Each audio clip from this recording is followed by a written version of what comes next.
Mon plan de travail de cuisine avait 7 objets dessus ce matin avant que j'en touche un seul. 7. Un flacon de crème pour les mains, 2 élastiques, un chargeur de téléphone, le courrier d'hier et des choses dont je ne peux même pas expliquer pourquoi elles étaient là. J'ai 72 ans. Je vis dans la même maison depuis 31 ans. Et d'une manière ou d'une autre, le désordre s'était tranquillement multiplié comme de la moisissure que je ne pouvais pas voir jusqu'à ce qu'elle recouvre tout. Je pensais que c'était simplement le vieillissement. Les choses s'accumulent, la vie s'accumule, on arrête de remarquer. Puis, j'ai essayé 15 habitudes japonaises de désencombrement pendant une semaine. Pas des habitudes de nettoyage, des habitudes de désencombrement. La différence compte énormément et je vais expliquer exactement pourquoi dans un moment. Mais d'abord, laissez-moi vous dire ce qui s'est passé au jour 3. Je me suis assise dans mon propre salon et j'ai pleuré. Pas de stress, de soulagement, parce que pour la première fois depuis des années, je pouvais respirer à l'intérieur de ma propre maison.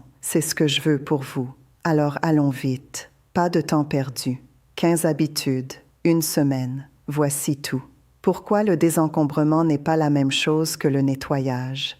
La plupart des gens nettoient, très peu de gens désencombrés. Et cette distinction est toute la raison pour laquelle certaines maisons semblent paisibles et d'autres semblent être une salle d'attente que personne n'a conçue correctement. Le nettoyage enlève la saleté. Le désencombrement enlève les décisions. Chaque objet dans votre maison qui n'a pas une maison claire, permanente et logique force votre cerveau à prendre une micro-décision chaque fois que vous le voyez. Où va ceci? Devrais-je le garder? Vais-je l'utiliser? Cette taxation mentale fonctionne constamment, invisiblement, épuisamment. Les maisons japonaises fonctionnent sur une prémisse complètement différente. Les objets gagnent leur place. Si quelque chose ne peut pas justifier son existence dans votre espace, il part. Pas entassé dans un tiroir, pas déplacé vers une autre surface. Parti. C'est la fondation sous les 15 habitudes. Gardez cela à l'esprit pendant que nous avançons. Habitude 1. La règle du toucher unique.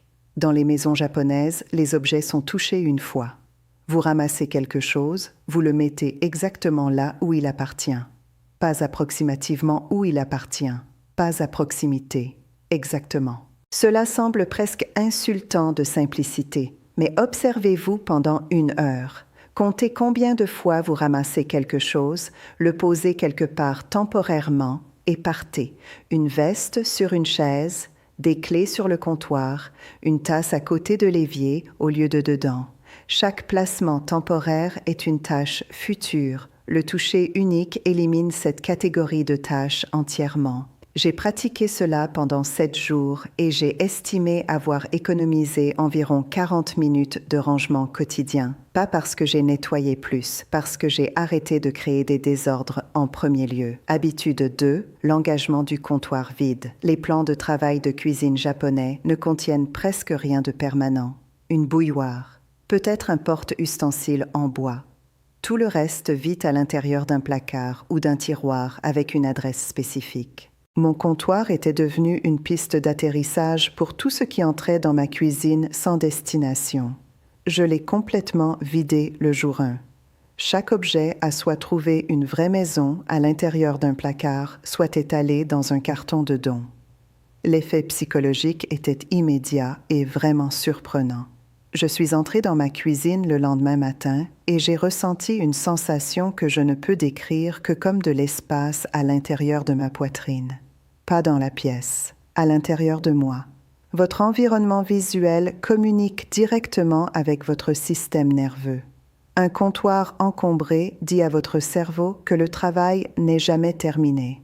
Un comptoir vide lui dit que le travail est complet. Habitude 3, Motenai, le chagrin du gaspillage. Motenai est un concept japonais sans équivalent précis en français. Il décrit le sentiment de regret face au gaspillage, le sens que le potentiel d'un objet a été gaspillé. Ce n'est pas de la culpabilité, c'est quelque chose de plus comme du chagrin, silencieux et respectueux. Quand vous appliquez Motenai au désencombrement, quelque chose d'inattendu se produit. Vous arrêtez d'acheter des choses négligemment parce que vous savez que vous ressentirez ce chagrin quand vous les jetterez finalement. Vous arrêtez d'accumuler parce que l'accumulation porte maintenant un poids émotionnel. Je me tenais dans ma salle de bain tenant une teinte de rouge à lèvres que j'avais portée peut-être 2 fois en 4 ans. J'ai ressenti Motene.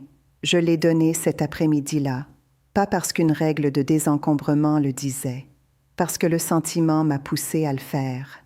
Habitude 4.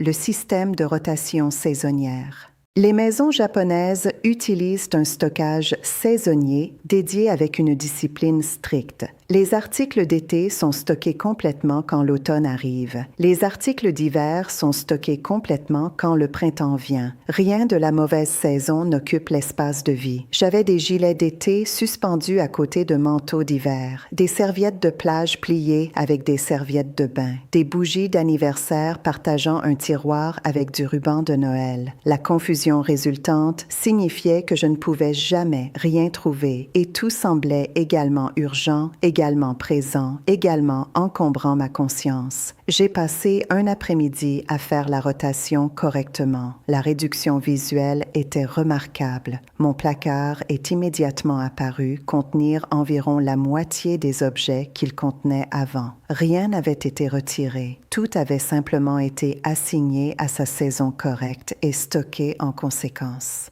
Habitude 5. Espace vide désigné.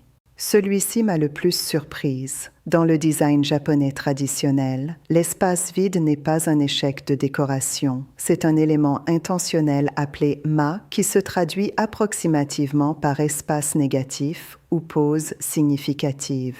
Chaque étagère dans une maison japonaise a de l'espace vide dessus délibérément. Chaque surface a de l'espace pour respirer. Ce vide est considéré aussi important que les objets eux-mêmes, parce qu'il donne à chaque objet dignité et visibilité. J'avais rempli chaque surface disponible parce que l'espace vide me semblait gaspillé, comme une étagère qui ne faisait pas son travail. J'ai dégagé 40% de ce qui était sur mes étagères de livres. Certains objets ont été donnés, certains ont été correctement stockés. Et les livres restants, ceux que j'aime vraiment, semblaient soudainement intentionnels, sélectionnés, dignes d'attention. L'espace vide n'est pas de l'espace gaspillé. L'espace vide est du repos pour vos yeux et votre esprit. Habitude 6. La pratique d'élimination du papier. Le papier était ma faiblesse particulière. Reçu, manuel d'instruction, coupon périmé, carte d'anniversaire d'il y a 7 ans, coupure de journaux que j'avais l'intention de lire, bulletin d'organisation dont je ne me souviens plus avoir rejoint. Les foyers japonais maintiennent presque pas de papier. Les factures sont payées numériquement. Les manuels sont photographiés et stockés électroniquement. Les cartes sentimentales sont photographiées, appréciées et libérées. J'ai passé 2 heures le jour 4 à traiter le papier. Chaque reçu de plus de 90 jours a été déchiqueté. Chaque manuel pour un appareil que je possède encore a été photographié et classé numériquement. Chaque carte sentimentale a été photographiée et placée dans un album numérique avant que la carte physique ne soit libérée.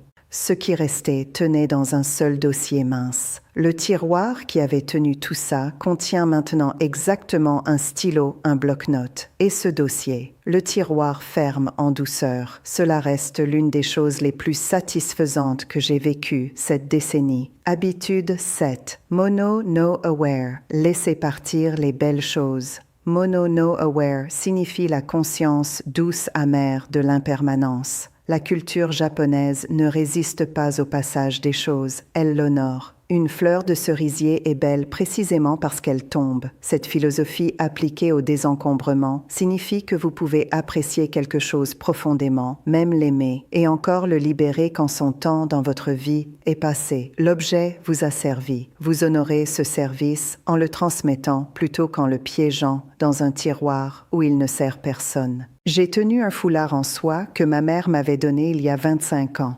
Beau, jamais porté. J'ai finalement compris que ce n'était pas honorer son cadeau. Je l'ai donné à une femme que je connaissais qui le porterait vraiment. Cela semblait la bonne conclusion à l'histoire du foulard. Habitude 8. Le principe du Genkan appliqué dans toute votre maison. Le Genkan est le seuil d'entrée dans les maisons japonaises où les chaussures d'extérieur sont retirées et le chaos extérieur est laissé derrière. La maison commence à cette frontière propre et protégée. La plupart des maisons occidentales n'ont pas une telle frontière. Les sacs sont déposés n'importe où, les chaussures portées partout, l'énergie extérieure suivie librement à l'intérieur. J'ai créé un principe de Genkan pour chaque pièce de ma maison. Chaque pièce a une zone de dépôt désignée, une zone contenue où les objets de transition peuvent temporairement reposer avant d'être correctement traités. Tout le reste dans la pièce reste propre. Le chaos est contenu, pas répandu. Cela seul a réduit le bruit visuel dans ma maison d'un degré que je n'aurais pas prédit. Habitude 9. La réinitialisation de 30 secondes du soir. Chaque soir au Japon, une brève réinitialisation des espaces partagés est une pratique standard. Pas de nettoyage. Réinitialisation. Chaque objet retourné à sa place, désigné avant le sommeil. Le matin commence dans l'ordre, parce que la soirée précédente s'est terminée dans l'ordre. J'ai mis cela en œuvre strictement pendant 7 jours. Chaque soir, je marchais à travers ma maison pendant pas plus de 30 secondes par pièce. Tout ce qui était déplacé était retourné. Cela prenait moins de 5 minutes au total. Les matins suivants ont été transformés. Se réveiller dans une maison déjà ordonnée a créé une qualité de calme matinal que j'avais vraiment oublié était possible. Votre humeur matinale est fortement influencée par les premières informations visuelles que votre cerveau reçoit. Donnez-lui de l'ordre et il vous donnera la paix. Habitude. 10. Beauté fonctionnelle seulement. La philosophie esthétique japonaise, particulièrement wabi-sabi, valorise les objets qui sont à la fois beaux et fonctionnels. La décoration pour la décoration est vue avec une douce suspicion. Si un objet ne sert pas un but quotidien, sa présence nécessite une forte justification. Je possédais 23 objets décoratifs qui ne servaient aucune fonction et que j'avais arrêté de vraiment voir il y a des années. Ils étaient devenus du bruit visuel. J'ai gardé 4 qui me touchaient vraiment chaque fois que je les regardais. Les 19 autres ont été donnés. Ma maison a maintenant 4 objets beaux, visibles, significatifs. Auparavant, elle en avait 23 invisibles. Habitude 11. La concentration hebdomadaire sur une seule catégorie.